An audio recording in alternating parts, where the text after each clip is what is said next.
Que maneira fantástica de passar essa tarde, 2 músicas, é isso. Vamos. É o clima de encerramento. Eu, particularmente, vou falar aqui, eu estou nesse cartel sobre envelhecimento, né, com a Lília, Natália e Maria de Lourdes, e tem voltado muito esse limite, ou esse espaço, limite, espaço, enfim, essa relação, ou função que há entre o psíquico e o somático. Cada vez mais temos recebido pessoas em busca de análise, justamente porque estão vivendo muito. Estão vivendo muito, estão de frente com a morte, de alguma maneira, estatisticamente, ali. São pessoas que passam, e aí isso era uma coisa para comentar sobre, porque, Regina, você fala que custaria a vida de Antígona, mesmo sabendo que custaria a vida dela, né? Uhum. E aí a gente precisa contextualizar que, na verdade, justamente se ela não fizesse aquilo, a vida dela ia estar custando muito. Porque, na crença de Antígona, a morte, junto com os que passaram pelo rito do funeral e tiveram seu velório como irmão, ela encontraria os amados, né? Então, ela continuaria vivendo com os seus em vida. Ela não fazer isso, se trataria dessa outra morte, no que a gente chama dessa vida orgânica, né?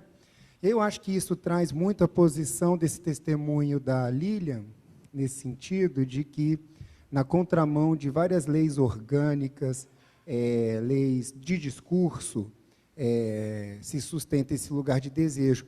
Talvez o desafio hoje, porque eu não sei se a crença hoje é que, de fato, haja essa pós-vida, né? E aí eu vejo que hoje, quanto mais se vive, mais se corre o risco de ficar só. É muito comum. Quanto mais se vive, mais pessoas amadas se perdem. Então, como sustentar isso também? É o desafio, né, hoje, que eu acho que se inverte um pouco nessa ética e nesse sustentar esse desejo, que é uma pergunta sua também, Elisa. Puro, né? Então, de pensar isso hoje, nesse desafio, que talvez não tenhamos mais a mesma crença, nem a cultura dos gregos. Então, como sustentar esse continuar vivendo, apesar da perda, do convívio daqueles que amamos? Quanto mais se vive, maior a chance disso acontecer. Enfim. Eu pensei muito, Felipe, na época da pandemia, aquelas pessoas que perderam seus próximos, seus parentes, seus familiares, seus amigos, e não puderam enterrar os corpos. Eles viveram parte disso que a Antígona viveu, não é? E na angústia, eu lembro que, naquele momento, eu recebi alguns pacientes que estavam em crises sérias, inclusive com melancolia, em depressão, em pânico, inclusive, por não ter recebido nem... a frase era essa: eu não consegui ficar nem com o relógio que meu pai estava no pulso, que ele comprou, né, comigo num dia tal qual, o celular que tinham as fotos, porque nem os objetos eram devolvidos à família, não é? O celular que tinham as fotos com as minhas filhas, com isso. Então, assim, essa dor, esse sofrimento de não fazer, de não enterrar fazer seus lutos, não é? Foi bastante sofrido. E né? Eu ainda acho que seja.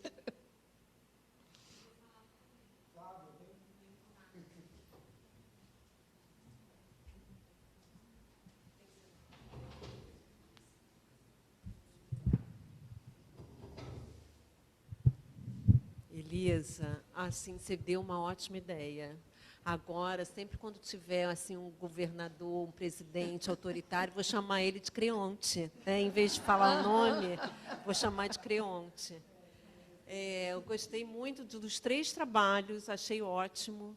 E assim, eu acho que assim, o que eu pensei funciona para os três, né? Assim, porque eu fiquei pensando que, na verdade, eu acho que vocês trouxeram essa figura, né, autoritária, tanto você quanto a Regina também, e a Lilian falou sobre a questão da morte, né? Me fez pensar muito sobre a questão que é do Freud, da transitoriedade, né? Há pouco tempo eu falei sobre isso, e tem uma frase que eu achei importante, que fala assim, a permanência da psicanálise depende da transitoriedade do outro. Porque eu acho que todo, assim, todo assim, toda a elaboração lacaniana foi, de alguma forma, assim, contra, assim, eu acho que ele criou os dispositivos, por exemplo, né, assim, justamente para ir contra essa posição de mestre do outro, né, assim, bem típica da IPA, por exemplo, né. Então, assim, quando ele elaborou os dispositivos do cartel, do passe, né, justamente, assim, são dispositivos que, assim, pelo menos assim, o funcionamento beneficia uma transmissão que não seja hierárquica, que não seja justamente autoritária, pelo contrário, né, ela é horizontal, né? Então eu acho que assim o trabalho de vocês foi muito importante nesse sentido, né? Assim, porque eu acho que diz respeito justamente à direção da psicanálise, né? Assim, de deixar cair esse outro absoluto, né? Assim, esse outro no lugar do mestre, né? E eu só queria, assim, em função disso, né, assim, que eu acho que é importante, porque eu acho que isso também se articula muito com a questão do desejo, né?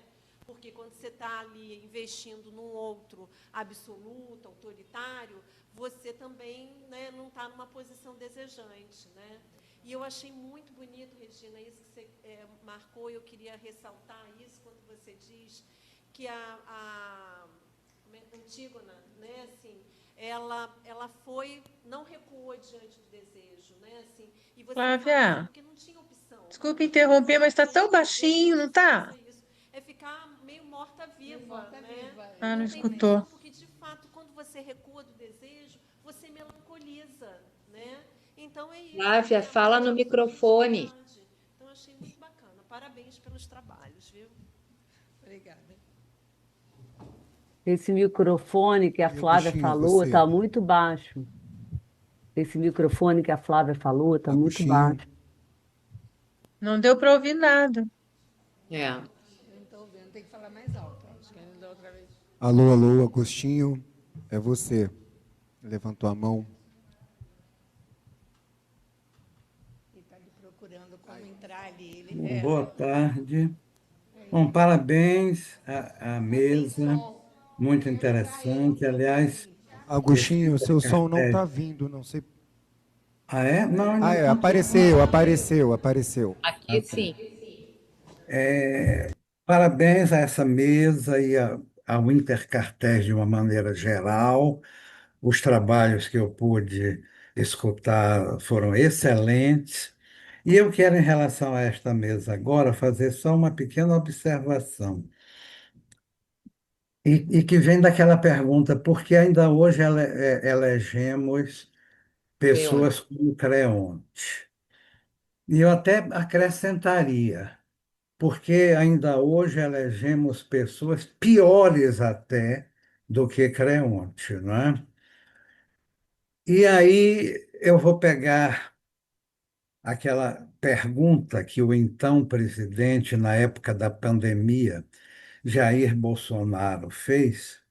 Não foi nem pergunta, foi aquela horrorosa observação. Eu não sou coveiro. Hum? Ora, Creonte comete um excesso. A híbris, não é? O excesso de Creonte, que acaba por condená-lo, inclusive porque ele, tomado justamente pela híbris, se aferra intransigentemente a essa questão, é condenar Polinices, aquele que morreu atacando a cidade, a uma pena para além de onde Creonte tem jurisdição.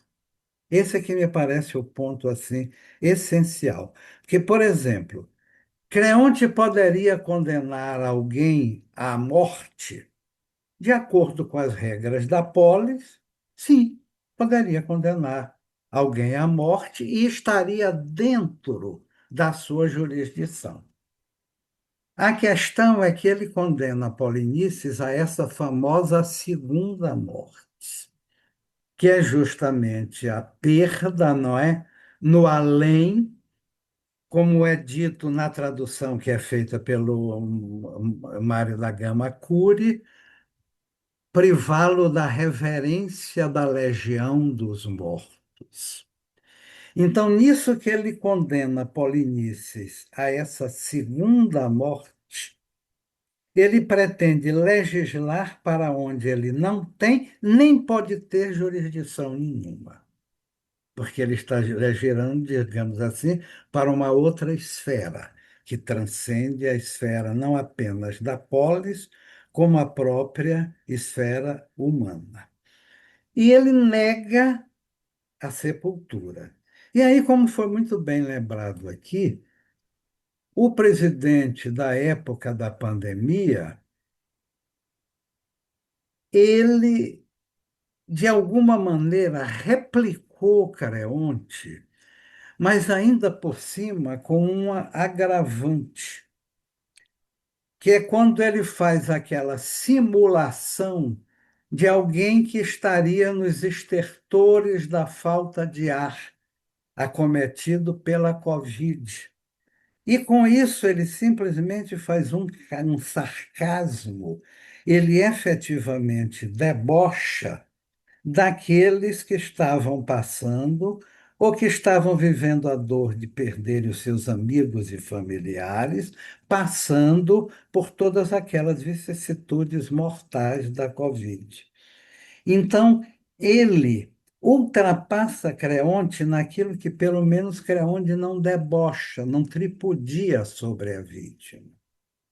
Ele decreta que Polinices não terá sepultura, que isto seja feito para privá-lo das, primeiramente como motivo de horror público, deixando o seu corpo exposto na entrada da cidade para que os, as pessoas da polis assistissem à degradação daquele corpo, inclusive ao seu devoramento por aves de rapina. Então, ele condena a isso. E com essa condenação, ele priva do rito. A questão essencial realmente é a questão do rito. A questão essencial não é apenas sepultar ou não sepultar. A questão essencial é a questão do rito de passagem.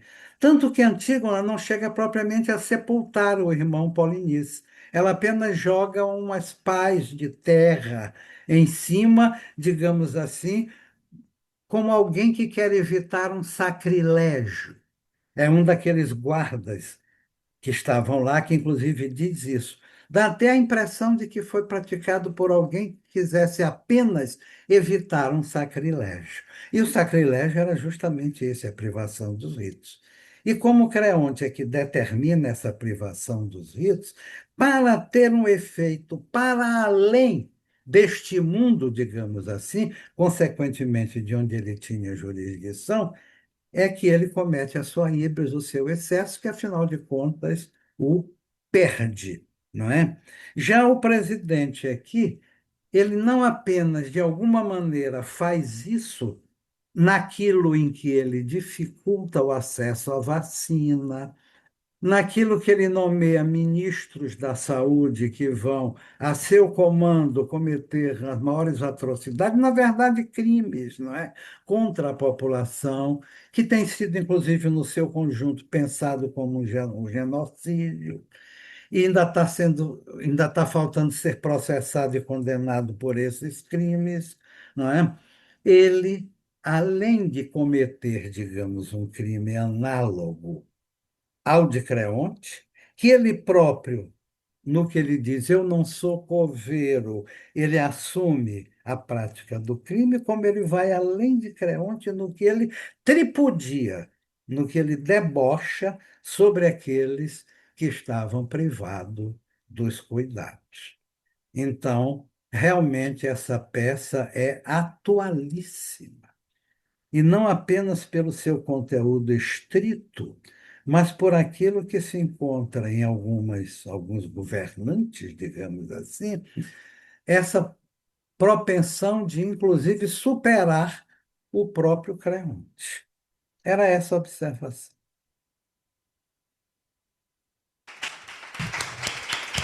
Bom,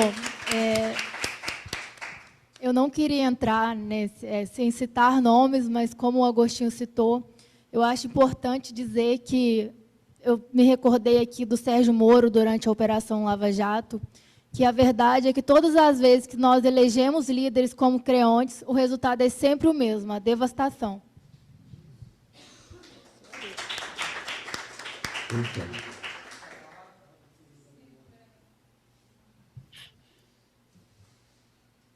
Hoje, eu vinha conversando com uma colega... Oi, pronto, estão vendo? Eu vinha conversando com uma colega sobre esse assunto, que é o envelhecimento, né, que é o tema do cartel, e na fala do Felipe, né, quando ele diz, tenho recebido clientes porque estão vivendo demais.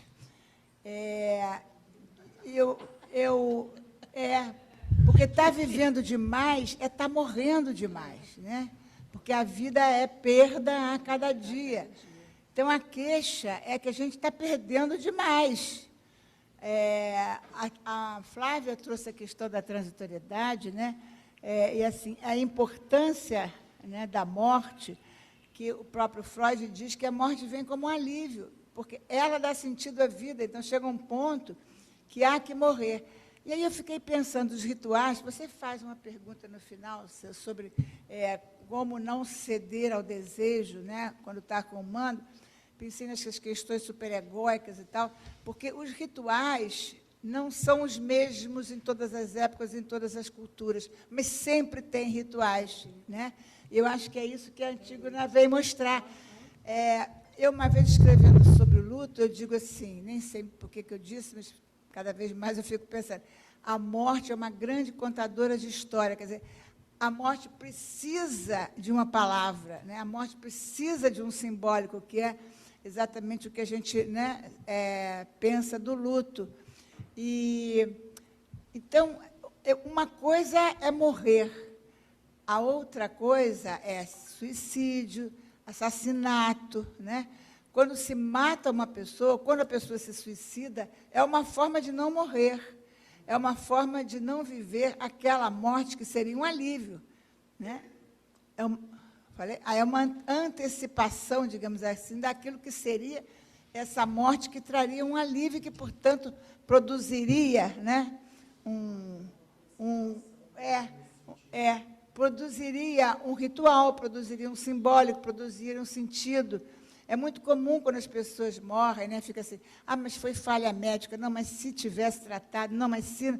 Quer dizer, há que dizer alguma coisa, né, na morte. Quer dizer, eu acho que esse é o papel do ritual, que esse cartel, né, tanto vem trazer, e que não é uma imposição, não há nenhuma lei, né, que diga que a gente é obrigado a fazer luto.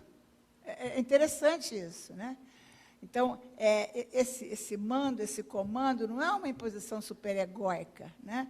É uma necessidade de falar sobre isso, que é o real da morte, né? Que entra, enfim, como castração. Acho que era mais ou menos isso que eu queria dizer. Obrigada. Não, peraí, uma coisa interessante.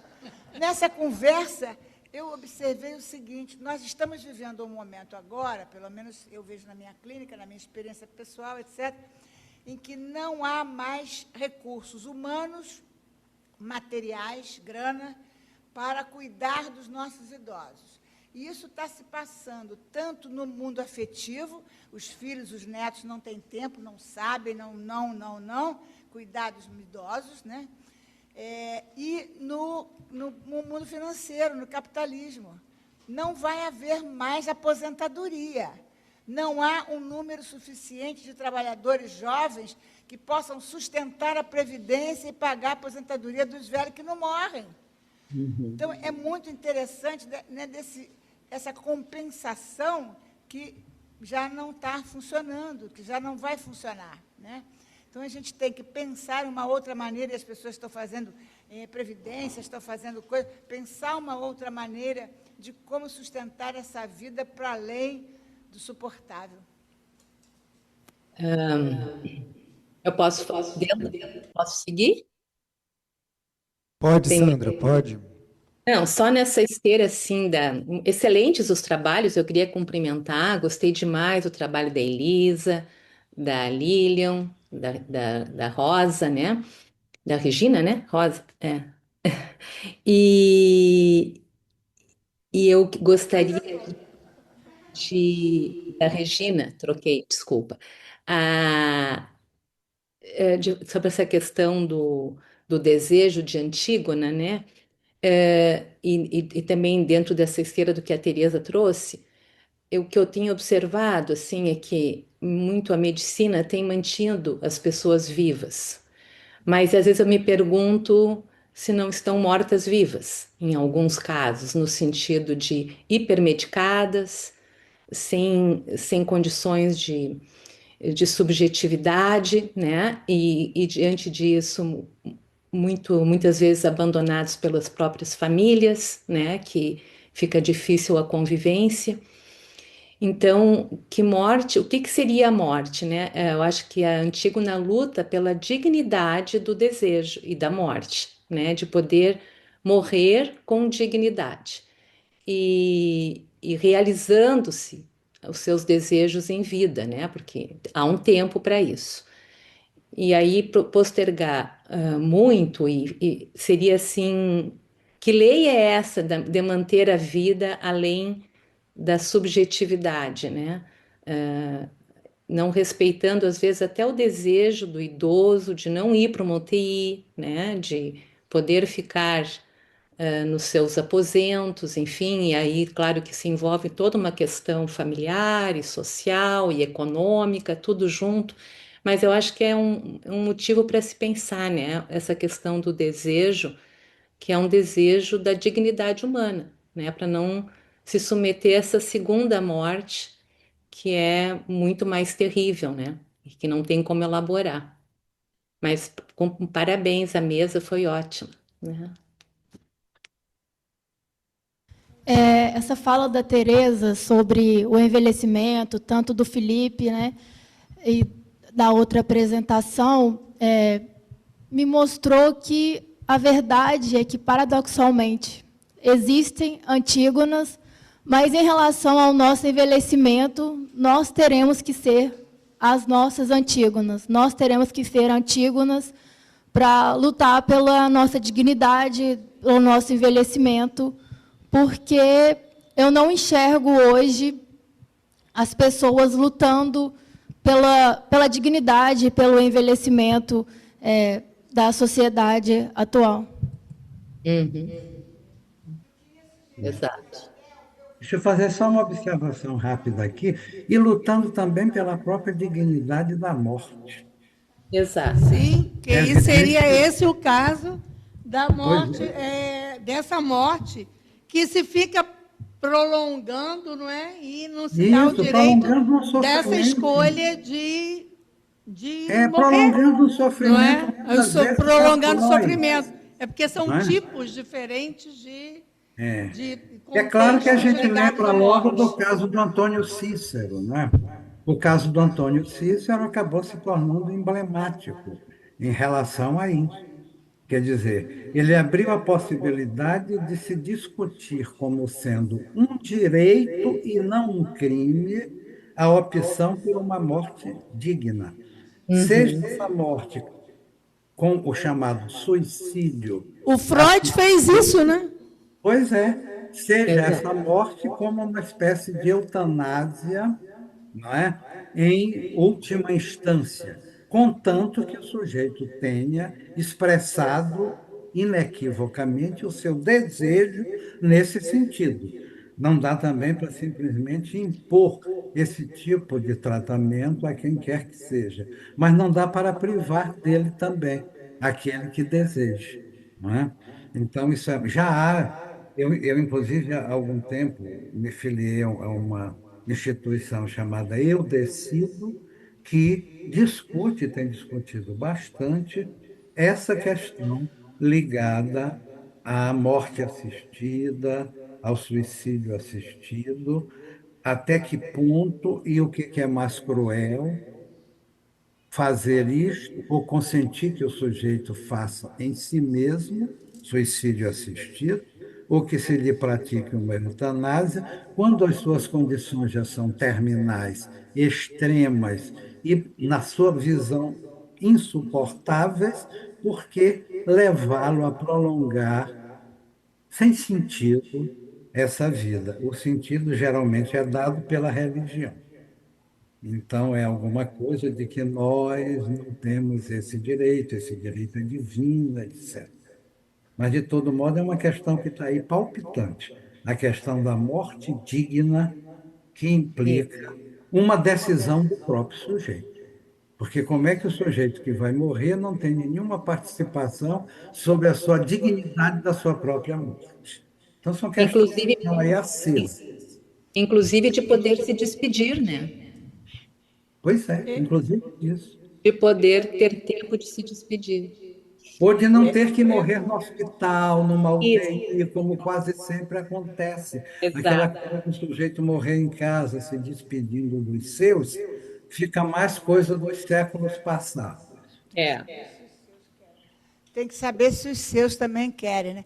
Bom, eu queria recomendar um filme que já passou algum tempo, chamado As Neves de Kilimanjaro, porque discute essa relação entre a dignidade e o que o Agostinho falou, de cada um, a dignidade relativa à subjetividade, o que é dignidade em tempos diferentes. Eu vou dar um spoiler, porque esse filme já passou há muito tempo, vocês talvez não consigam ver mesmo. É a história de um homem, é uma tribo muito, muito, muito primária, tudo é tirado da natureza, e ele se casa, e a mãe dele passa a ensinar a nova mulher como é que se sobrevive na neve, roupa, comida, etc, etc, etc. Chega um ponto que essa mulher aprende todas... É bonito que fala do feminino, né?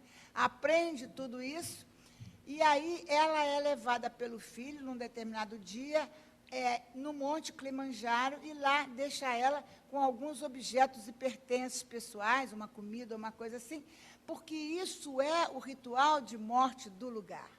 Entendeu? Quer dizer, ela é assim, isso é a dignidade. As Neves de Kilimanjaro, acabei de olhar na internet. E aí é o ritual estabelecido pela cultura. Quer dizer, essa é a dignidade, né, da questão. E a gente está agora num momento de turbulência em relação a esses rituais, né? O que seria esse ritual? Era isso. Uhum.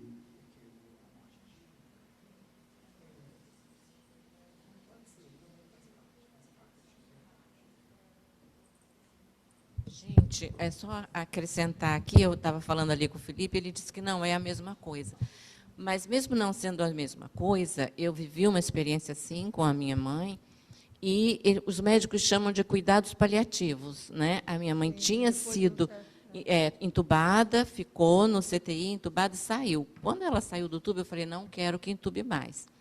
E aí, quando foi na segunda vez que eles iam entubar, eles falaram, olha, não quer, então tá bom, a gente vai fazer os cuidados paliativos, não vai ter sofrimento, não vai ter dor, tem uns remédios, algumas coisas que eles fazem, e aí a pessoa vai assim tranquilamente, entendeu? Então, talvez não seja a mesma coisa, mas eles chamam de cuidados paliativos. Na verdade, são coisas diferentes, mas uma coisa, de alguma forma, completa a outra, digamos assim. Quer dizer, os cuidados paliativos, como o nome está dizendo, são paliativos para evitar o sofrimento. A questão da morte assistida ou do suicídio assistido, aí já é uma questão da escolha do próprio sujeito de encerrar aquela vida que para ele agora é puro sofrimento. Transformar isso num direito é uma luta árdua. São poucos os países do mundo em que isso ganhou o estatuto de um direito, inclusive o Uruguai recentemente, né? Tem várias. Enfim, a morte realmente é intransferível, cada um vive a sua, não tem como passar isso para ninguém. E é interessante pensar que, de fato, os cuidados paliativos são cuidados diferentes de uma eutanásia, mas algumas eutanásias são consequências de um estado de paliação já, né? Então, e isso é atemporal, porque isso pode se apresentar numa vida longeva, né, digamos assim. A gente até gosta mais dessa palavra em vez de envelhecimento, eu me lembrei disso, né, de falar sobre a longevidade. Então, de uma vida longeva, mas quando uma situação trágica, né, via doença, via trauma mesmo, no caso, um trauma no corpo, como isso leva a uma situação em que a cura, alguma possibilidade de melhora, ela realmente perde, né? Ou de restabelecimento dessa dignidade, o que a gente está falando, nomeando como dignidade, ela se perde no horizonte. Então, a paliação vem realmente nesse lugar, e que muitos, de fato, no processo paliativo, os que conseguem sustentar uma posição subjetiva, acabam podendo optar pela eutanásia, né? No Brasil ainda não é permitido, é importante que isso venha, e no mundo também, né? E aí isso é uma questão delicada, porque, e aí voltando para a nossa área, que a gente trabalha, enfim, atende, chamando da área psi, né? Porque alguns grupos de pessoas, eu acho que alguns aqui já atenderam pessoas que sofreram durante toda uma vida com quadros melancólicos severos, e que passam ao ato em determinado momento. Eu já tive na minha clínica pessoas que passaram ao ato em decorrência de uma vida, 30 anos, 20 anos de análise, tratamentos medicamentosos, de uma melancolia, de uma estrutura de puro sofrimento, e que aí, nessa situação, por exemplo, o suicídio, essa passagem ao ato, nessa situação que não vem por um real orgânico, mas por um real justamente subjetivo, seria da mesma ordem. Isso é muito polêmico também, né? E como é que esse discurso chegaria a um jovem de 30 anos, 20 anos, que se vê nessa melancolia? Enfim, são elementos que eu estou trazendo da clínica que comparecem, e dessa atemporalidade, dessa decisão por uma morte digna, uma vida, consequentemente, uma morte digna, uma boa morte, né? A gente dizer que alguém, em detrimento de um esvanecimento do corpo, pode, de alguma maneira, escolher essa boa morte, o que impediria uma pessoa, dentro de uma estrutura melancólica, durante anos e anos e anos de uma vida e que não muda, e que não cessa de ser dessa maneira também, e a gente nomeia como passagem ao ato ou suicídio. Isso é bem, eu estou trazendo como elementos para a gente pensar. E a gente precisa ir para a próxima mesa. A Antígona foi uma passagem ao ato. Não é só para falar isso. A Antígona foi uma passagem ao ato, porque ela se enforcou. Então, ela se enforcou com os tecidos, não é?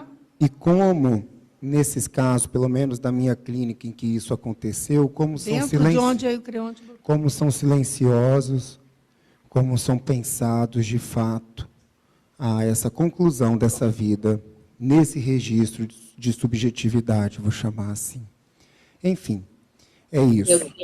Eu tenho, só para complementar, eu acho que não daria para dizer que Antígona foi um suicídio, né? Eu acho Não, por isso que eu queria aqui colocar, depois que eu coloquei, porque assim, ela quando ficou ali dentro daquela caverna fechada, ela pegou os tecidos que estavam ali e ela se enforcou, porque não tinha mais jeito. Que Mas acabou isso- levando ao Emon também. Pode falar. é uma tragédia, né? Não dá para dizer que é um suicídio, justamente. Ah, tá. Ela está Ela na entra cena. na. É, Ela está na. Ah, obrigada. isso. Eu acho bem importante a Obrigada gente por tirar pontuar minha isso. dúvida. É. Obrigada, Sandra. Até nessa lógica, numa existência melancólica, será que também não seria uma entrada na cena? Enfim, são Exato, mas elementos. não seria uma escritura? Talvez, é para a gente pensar e falar sobre esse por fim à própria vida, esse encontro com a morte. Enfim, a gente precisa falar mesmo sobre isso. Acho que cada vez mais isso vai comparecer e de maneira atemporal. Eu sei o que talvez possa estar trazendo isso, seja o evanecimento do corpo ou a decrepitude do corpo, mas existe o evanecimento e a decrepitude também subjetiva. Enfim, eu acho que isso nos interessa bastante. É um assunto que a gente pode desenvolver. Inclusive, até como proposta de cartel, para quem quiser, que a gente vai começar agora, exatamente agora. Eu estou assim, gente, até 17 de dezembro, esses temas, qualquer escuta, é possibilidade de cartel, enlace, trabalho. Foram 2 anos assim, ninguém fala nada perto de mim, mais ou menos, que vamos lá, vamos fazer cartel. É mais ou menos isso. Mas o efeito está aí, está dinâmico, fico contente com isso também. Enfim, é isso. Vamos, a última atividade surgiu disso. O Fausto Freitas mandou o trabalho, e aí eu perguntei para ele se ele era a partir do curso de introdução, era a partir de algum cartel, que a princípio eram as vias de inscrição na jornada intercartel. E foi puro desejo de escrever um trabalho e poder falar aqui. Então, eu mesmo falei para ele, levem como uma proposta de cartel. O nosso cartel Fazer que a Irene trouxe, surgiu de uma proposta de cartel que a Natânia trouxe nesse espaço há 1 ano atrás. Então, enfim, Fausto, te convido aqui para trazer a sua proposta de cartel, tá bem?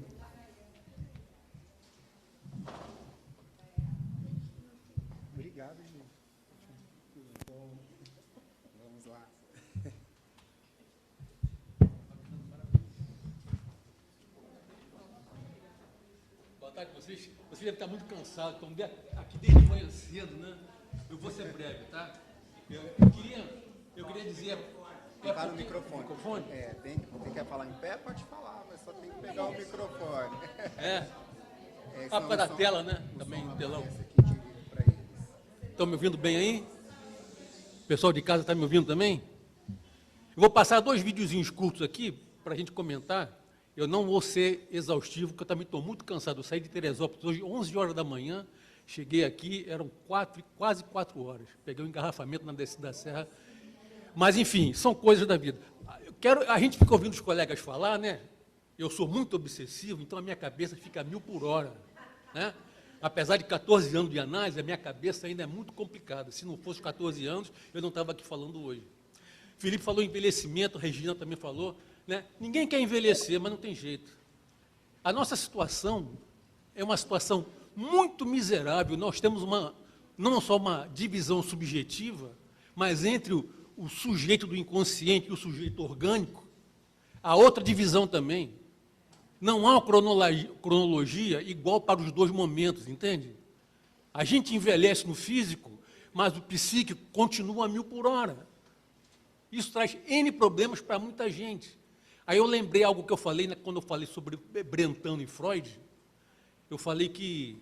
Bom, eu fiz uma associação. Depois eu lembro. Eu queria passar, então, por favor, o primeiro videozinho. Eu estive na Holanda há uns 10 anos. Alguém já foi à Holanda? Alguém conhece a Holanda? É um país muito louco, né? Não, sim, mas é muito louco, né? Muito louco. Um amigo meu que é da educação física, nós entramos no primeiro período de 72, nascemos no mesmo dia, mês e ano. Olha que coincidência. E ele se aposentou na Federal, lá do Rio Grande do Sul. Ele estava com a esposa em Portugal, eu estava em Paris, porque minha irmã, descobriu um câncer nos 2 seios. Ela estava sozinha, o marido tinha morrido, e eu tive que ir para lá, fiquei com ela bastante tempo. Aí o Alberto, sabendo que eu estava falando, pô, vamos para a Holanda, eu estou aqui em Portugal com a minha mulher, e nós fomos. E eu vi uns troços lá, muito legal, mas uns troços muito doidos também, entendeu? Tinha um bar lá, não sei se alguém foi, passou lá, tinha um bar lá, que era uma mesa enorme, grandona assim, onde a pessoa sentava era um vaso sanitário. E aquele vaso sanitário, ele não estava ligado no chão. Você soube disso? Não, né? Pois é. É inacreditável isso. E aí as pessoas faziam o que queriam ali e as outras pessoas entravam embaixo. Bom, enfim. Por que eu falei em Holanda? É isso aqui, ó. Eu fui visitar uma igreja aqui em Eindhoven que virou academia. E o que parece só uma curiosidade arquitetônica, na verdade revela uma mudança profunda na sociedade holandesa. Por fora ela continua imponente, vitrais, torre alta, fachada preservada. Mas por dentro, o altar deu lugar às esteiras e o som do órgão foi substituído pela música do treino. Essa é a antiga Gerharduskerk, no bairro Straton. Por quase 100 anos ela foi ponto de encontro da comunidade. Mas o que fez uma igreja virar uma academia? No lugar de água benta você encontra água de proteína. E também no lugar das missas você encontra o horário das aulas. A resposta para a pergunta está no declínio religioso. A partir dos anos 60, a Holanda passou por uma transformação cultural intensa. Com o avanço da educação, da ciência e da igualdade social, as pessoas começaram a questionar o papel da religião na vida cotidiana. A fé institucional perdeu espaço e o Estado assumiu o papel que antes era da Igreja, de cuidar, educar e oferecer segurança social. As novas gerações deixaram de frequentar os templos e a religião que antes organizava a sociedade virou uma escolha pessoal. Hoje, 7 em cada 10 holandeses dizem não seguir nenhuma religião e milhares de igrejas ficaram vazias. Mas, como a maioria é considerada patrimônio histórico, em vez de demolir, o país optou por reinventar.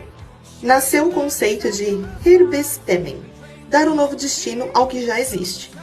Essa igreja virou academia, outras viraram cafés, bibliotecas e até moradias. Aqui, o corpo ocupa o espaço onde antes se falava da alma.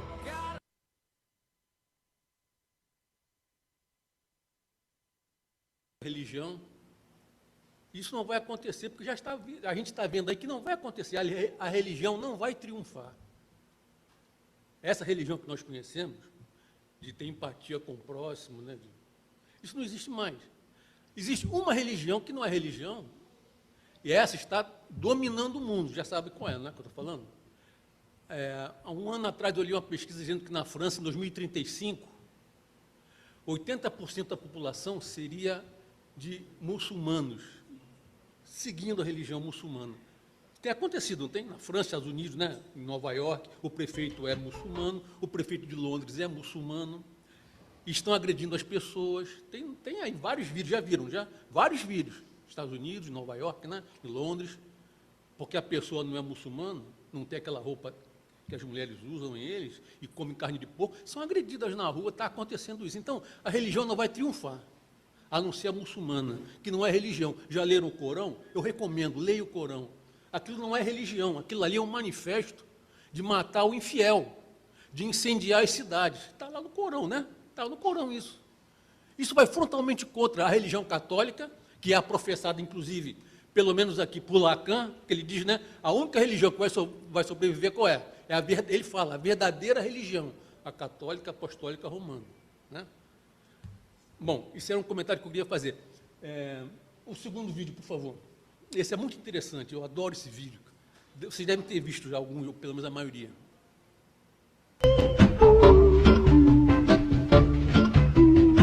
Passou a mulher, ó, passou, atenção.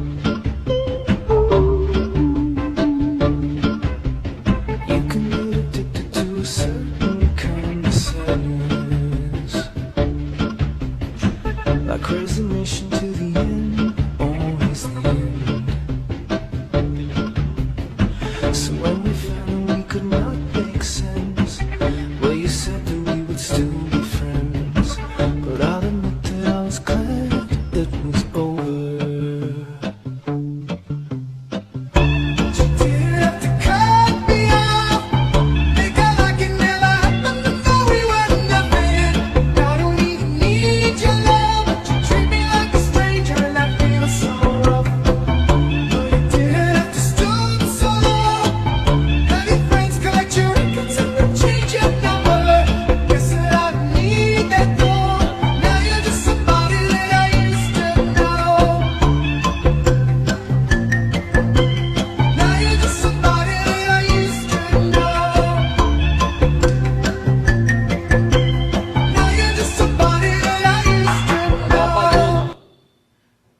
Querem ver de novo? Tá bom.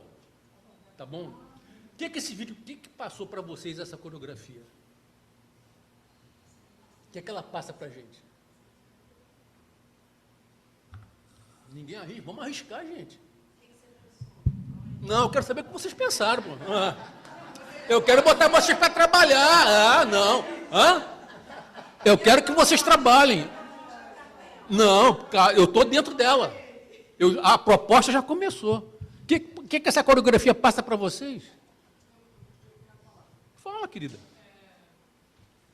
Me pareceu um monte de zumbis, todos dançando igual. Perfeito. Todos iguais. E no final dando uma banana para quem? Para si mesmo. Não, aí não. Para o sistema. Para o sistema que nos transforma em zumbis. Né? Esse livrinho... Não, eu concordo com você em quase tudo.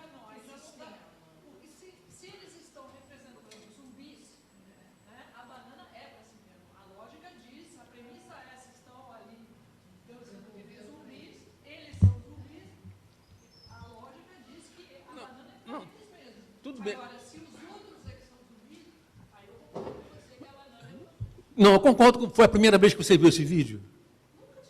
Então, veja mais umas 4, 5 vezes. Você vai... Não entendo o que eu estou falando, entendeu? A gente começa a ver outras camadas nele, só isso, entendeu?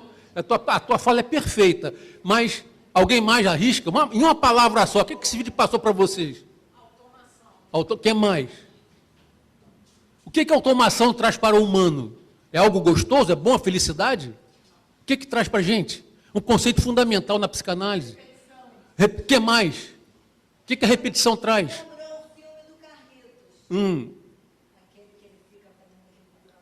Sim. Angústia, não entra angústia nesse vídeo aí, não? Não passa a angústia dos bailarinos, dos coreógrafos? Né? Que mais?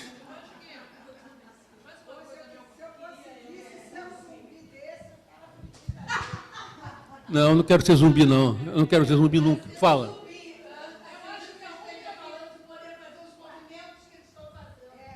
Mas aí ia ficar muito na primeira camada. Vamos mergulhar mais um pouco. Agora me ocorreu que a única pessoa que estava viva era que estava sendo carregada. Sim. Estava sendo carregada porque ela provavelmente estava se recusando a seguir todo aquele caminho. Mas ela está numa postura... Mas ela está numa postura passiva, né? Ela está nos ombros do cara. Estou prestando.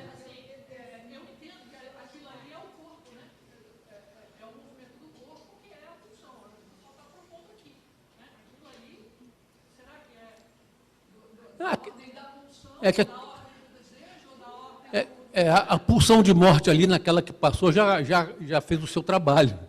Aquele zumbi ali já morreu. Então, esse livrinho aqui, isso aí já é a proposta do quartel, já falei, já começou, né? Esse livrinho aqui do Byung-Chul Han, que fala sobre a sociedade do cansaço, né? Eu falo a sociedade do gozo levado ao extremo. Nós estamos exaustos porque somos expostos a muito gozo, é gozo o tempo inteiro. Isso aqui é uma ferramenta de Deus, mas é uma ferramenta do diabo também. Né? Se a gente não tomar cuidado, a gente fica nessa porcaria 4, 5 horas por dia. Porque tem coisas muito interessantes. Tem coisas muito interessantes, não tem? Tem, cara. Você está trabalhando um texto do Freud, vem um termo em alemão, você entra aqui, ele vai te dar a tradução, a pronúncia, artigos e parar.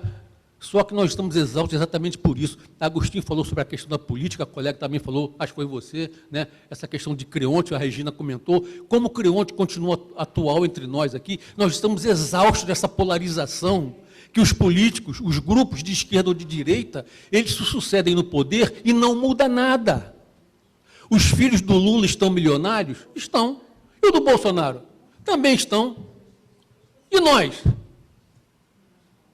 Olha a miséria que está aí. Quando eu vim de Teresópolis, eu vim para o Rio de Janeiro 2 vezes na semana, que eu dou aula no colégio lá na Ilha Governador, de Educação Física. Eu também sou professor de Educação Física.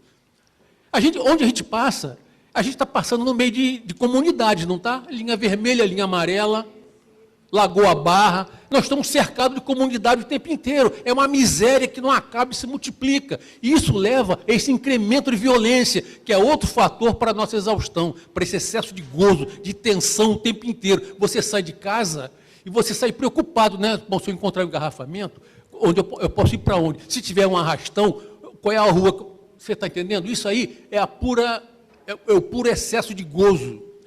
A religião, na minha opinião, e eu gosto de arriscar, não vai triunfar. E a psicanálise vai triunfar? Será que ela tem chance?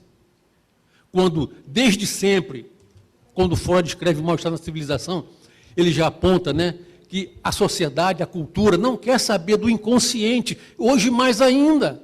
A gente vê no Globo reportagem quase todo dia, falando sobre neurociência, neuroplasticidade e N maneiras de você trabalhar as neuroses das pessoas, mas o inconsciente não comparece nesses discursos.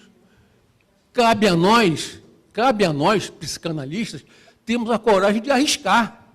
Você está entendendo? Nós não temos que ficar falando só do passado. O passado é fundamental, principalmente Nietzsche, para mim, né? Estou falando de mim, a gente só fala da gente mesmo, né? Nietzsche, Freud e Lacan. Mas nós temos que arriscar. O que a psicanálise tem para oferecer daqui para frente, baseado nesses três caras principalmente?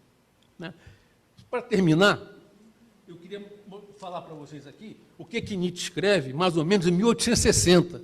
Esse livrinho aqui, ele não escreveu, todo mundo sabe a história disso aqui, né? A irmã dele, Elizabeth Foster Nietzsche, quando ele já estava doente, ela começa a tomar a frente do que ele tinha escrito e descobre, depois que ele morre exatamente em 1900. Tá? 1900. Ela vai no quarto dele, então, descobre várias notas, que então vai ser isso aqui, a vontade de potência. Uma das notas dele diz assim, olha só o que Nietzsche fala. Narro aqui a história dos 2 séculos que virão. Então, ele está no século XIX, né? Ele nasceu em 1840, morreu em 1900. Então, ele está falando sobre o século XX, sobre o século XXI. Somos nós aqui. Ele está narrando 2 séculos que virão. Descreva o que virá, o que não mais deixará de vir. A ascensão do niilismo é outra vertente do nosso possível cartel. Eu estou querendo aguçar, vender meu peixe aqui, para trazer colegas para trabalhar esse tema, que eu acho que é muito importante. Não é para mim, não, é para a psicanálise. A ascensão do niilismo, ele fala. Desde já, esta página da história pode ser contada porque, no caso presente, é a própria necessidade que a produzirá, a chegada do niilismo. O futuro fala desde já pela voz de 100 signos. A fatalidade anuncia-se em toda parte. Para entender esta música do futuro, todos os ouvidos já estão atentos.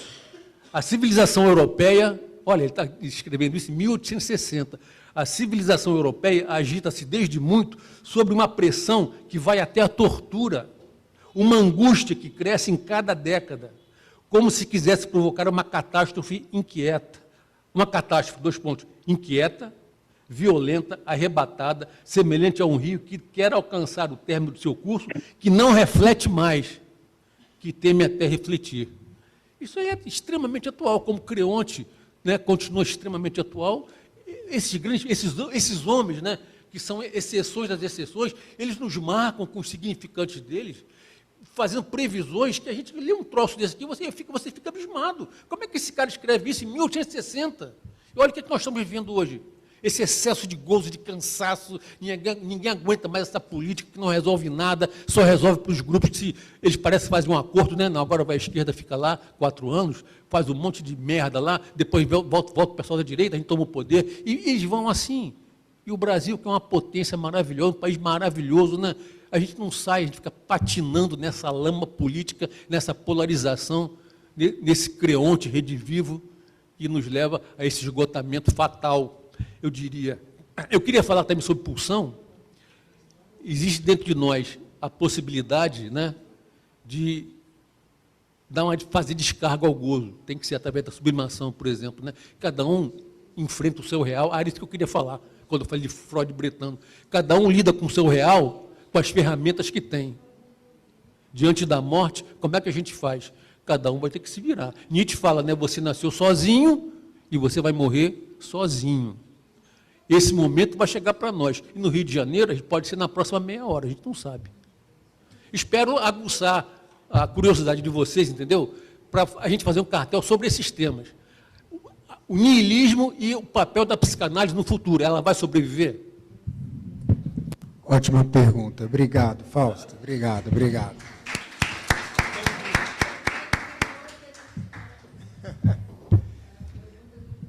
Até 17 de dezembro, se alguém quiser, pode me procurar. Depois será com o novo secretário de cartéis, para poder ajudar a compor e estruturar esse cartel. Espero que essa proposta avance.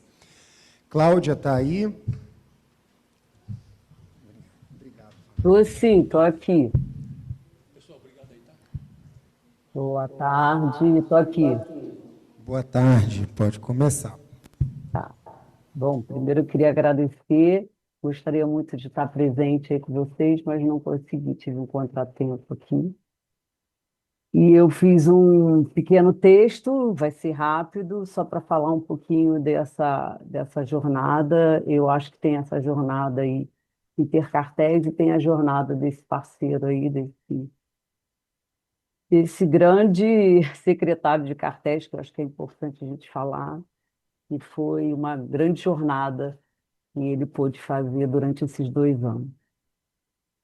E aí ele faz a seguinte pergunta, né, que ele traz para a gente. A relação no cartel, e eu acrescentaria com essa brincadeira que ele faz, eu acho que ele foi iluminado também, mais uma vez, quando ele traz o escravo de Jó.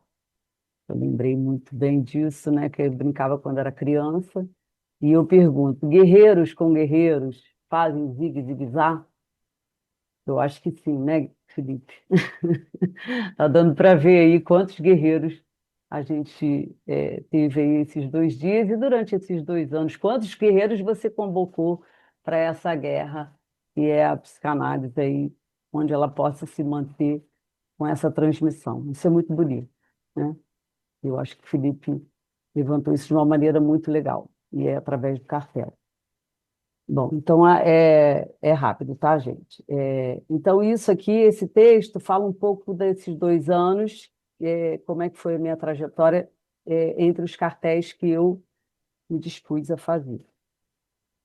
Gozo é o que se pensa que mais ainda se tem um corpo que expressa uma linguagem. Quantas linguagens um corpo é capaz de expressar? É preciso ler o corpo, porque um corpo não é só para olhar, simbolizar ou reconhecer, é para ser lido. Dentre tantas perguntas como essa, surge a pergunta que foi feita quando entrei no cartel sobre autismo. O corpo nasce com a linguagem. Autismo, que linguagem é essa? E foi o que me fisgou ao entrar no cartel do autismo. Todos sabem que trabalho no Procriança Cardíaca. Coração, comportamento e muita responsabilidade na condução dos pequenos, porém grandes sujeitos do desejo. Foi lá que me deparei com uma parede de diagnóstico de autismo, os mais sombrios possíveis, e pensei, tenho que saber mais sobre isso. Melhor se ligar a esse cartel. Mas já estava em outro cartel. Natália me chamou para participar com mais 4. Opa, bastante gente. Vai dar certo? Marca, desmarca, entra, sai, nodula, desnodula. Tira e bota, deixa o Zé Pereira entrar. Lembrei, na minha época era Zé Pereira. Uau! Do zigue-zague lá. Que insistência, essa é a psicanálise. Até quem sai insiste na falta e na retirada. E o mais ainda, tema do cartel, que fique. Ainda na insistência, partir para o corpo, esse que fala, se expressa em seu simbólico, representa. Por mais que recalque, ao retorno do recalcado, sendo o mesmo que se impõe a infringir a lei do óbvio. E aí entrei no corpo. Outro cartel, com Thaisa, Iúmina e Helena. Esse corpo entre o psíquico e o somático, é o nome do cartel. Apesar de algumas faltas entre a ausência e a presença, o cartel se fez corpo. E como não ser assim, membros que fazem um corpo? E aí, essa parte eu até lembrei que a Teresa Meloni falou sobre um evento que a gente estava. Algumas pessoas estavam sendo convocadas e ela falou sobre isso. Os membros devem ir todos, porque fazemos parte desses membros e todos fazemos um corpo. E aí eu lembrei disso. Estamos estudando nesse cartel inibição, sintoma e angústia, tema raro e caro. Também apreciamos um estudo de uma apostila lusa, que nos trouxe entusiasmo sobre a interpretação do desejo. É porque uma dessas integrantes mora em Portugal. Falar sobre corpo pelo desejo versus gozo é confrontar pulsão e sintoma. E vamos lá. Felipe, o secretário de cartéis, me convida para participar de outro cartel. Nem titubeei. Gozo era o tema. Ainda mais com 3 rapazes queridos. Não recusei. E o desejo continuava aprontando as dele. Nessa busca insaciável metonímica para o estudo, que não sem gozo, aliás, tema do cartel. Gozo, este que captura e impede o movimento, e por isso mesmo é que precisa ser escondido. Sempre apostos com os dispostos no dispositivo do cartel a encarar a letra, que não se lê assim tão fácil, no dizer, que fica no dizer, não no dito. Por isso, a leitura infinita. Quando me dei conta, sem fazer conta, estava em 4 cartéis. Por acaso, é o número que Lacan propõe que seja a estrutura ideal para um cartel de 4 pessoas, mais uma, o mais um, sendo o máximo 5 para a quantidade de integrantes no cartel. Mas peguei para mim como possível em quantidade de cartéis que possa estar. Que seja ideal 4, mais um. Sou mais um do mais ainda. Minha formação e ou função como analista nunca acaba. Estou sempre querendo mais ainda. A me relacionar na surpresa do encontro, em um dispositivo base, que me remete a um foguete de uma escolha, que me faz relançar no universo da leitura e da troca com os meus pares. Obrigada. É isso, gente.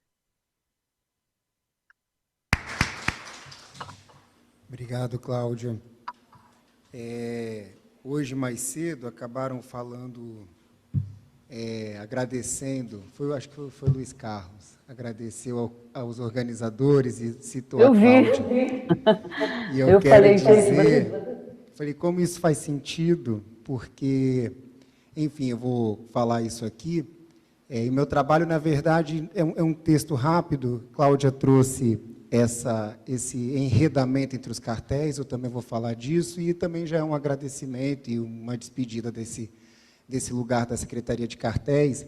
Mas Cláudia foi a primeira pessoa que falou comigo nessa escola, quando eu comecei a frequentar, de fato, a escola aqui, nas quartas-feiras.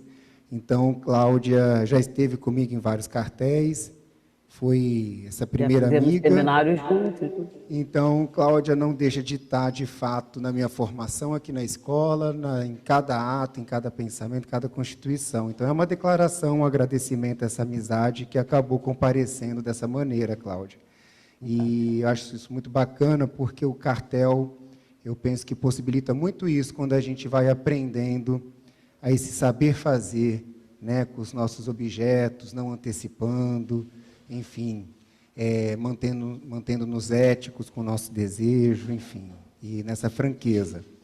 E vou rapidamente aqui, eu vou retomar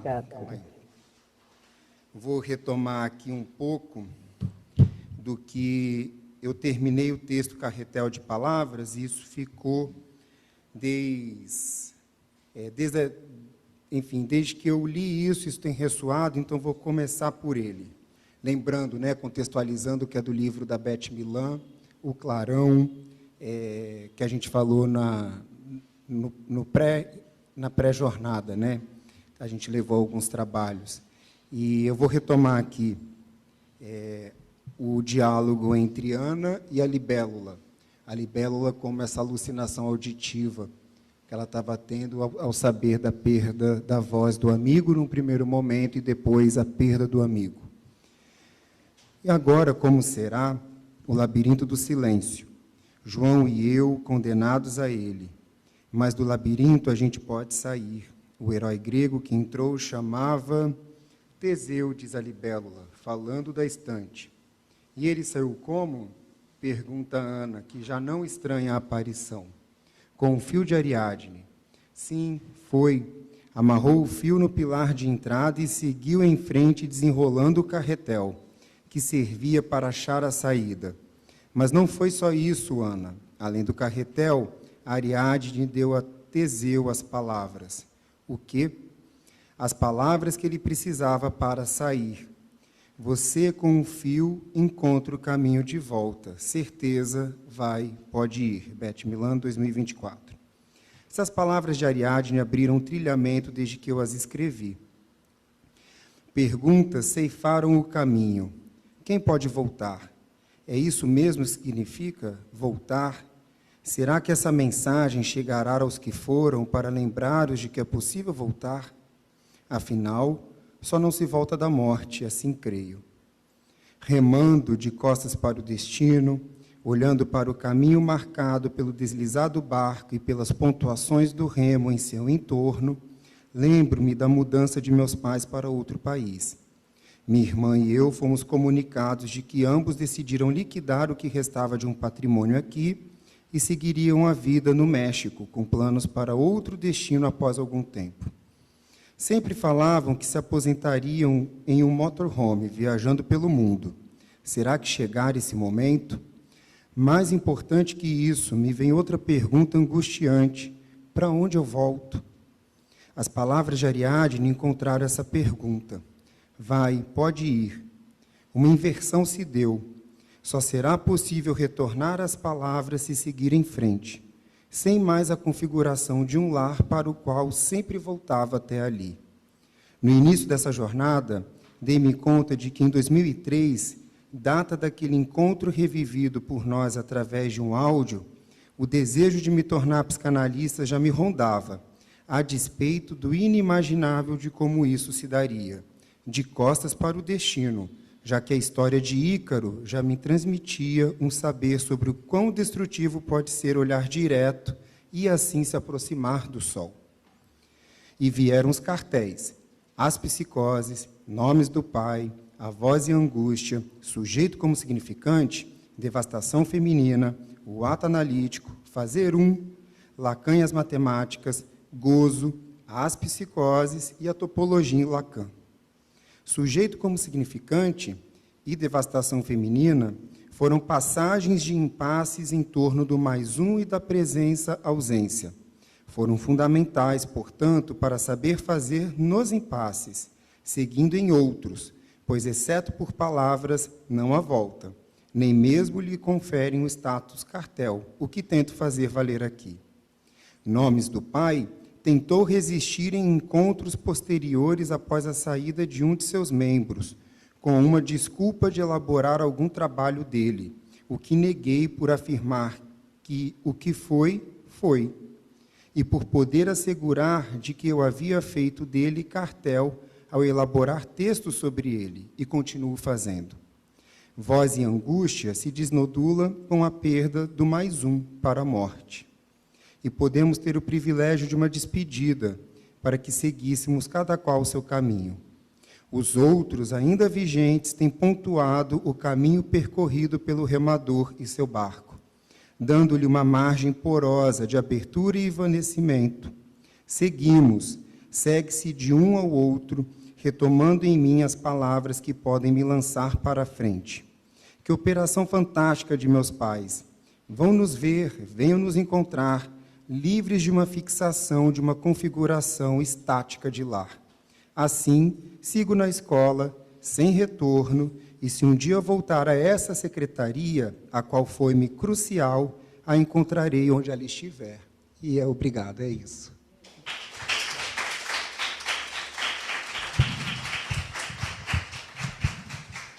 E é isso, gente. Vamos.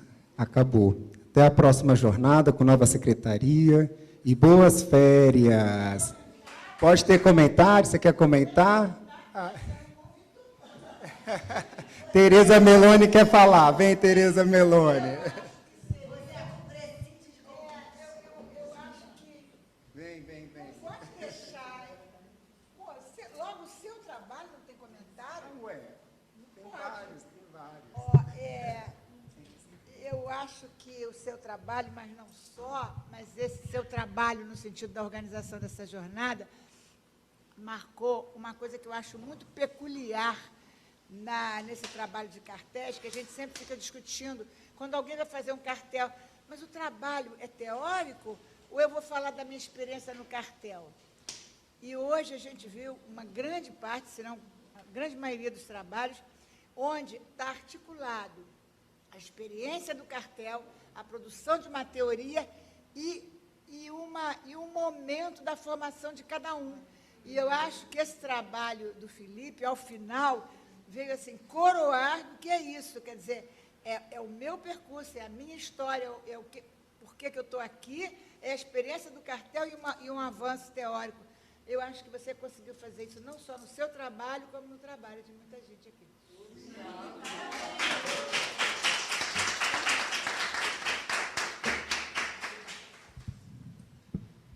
Mais alguém, gente? Não. Cláudia, obrigado mesmo. Enfim, a gente Obrigada tem essa circularidade. Muito bom. E seguimos. Só falar para a Lília, eu falei aqui. Oi?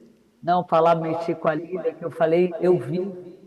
Ao invés de falar eu falei, eu vi. Quando ela falou com a Lília, da Lalang. Vamos ao brinde aqui no presencial. Beijo, Obrigada. gente. Até março. Tchau, obrigada, parabéns.